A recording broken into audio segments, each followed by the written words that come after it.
আমাদের হাতিয়া উপজেলার আজকে বুড়িচর ইউনিয়ন, সোনাদিয়া ইউনিয়ন, সরেশ্বর ইউনিয়নের আমাদের নেতাকর্মীরাদের বাড়িতে বিএনপি এবং আওয়ামী লীগের সশস্ত্র সন্ত্রাসীরা ধানের শীষের স্লোগান দিয়ে হামলা চালাচ্ছে, লুটপাট করতেছে এবং বিভিন্ন জায়গায় গোলাগুলি করতেছে। আমরা প্রশাসনের সহযোগিতা কামনা করতেছি। প্রশাসন যাচ্ছে কিন্তু প্রশাসন কাউকে অ্যারেস্ট করছে না। এদেরকে এইভাবে পুরো হামলা চালিয়ে আতঙ্ক তৈরি করা হচ্ছে। মানুষজন খুবই ভীত সন্ত্রস্ত।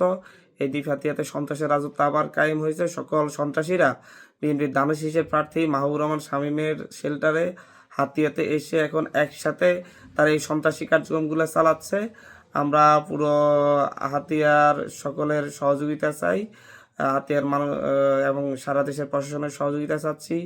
আমরা নির্বাচন কমিশনের কাছে আহ্বান জানাচ্ছি, অতি দ্রুত সন্ত্রাসীদেরকে আগামীকালকের ভিতর গ্রেফতার করুন, অভিযান চালান, না হয় হাতিয়াতে সুষ্ঠু নির্বাচনের পরিবেশ সম্ভব নয়।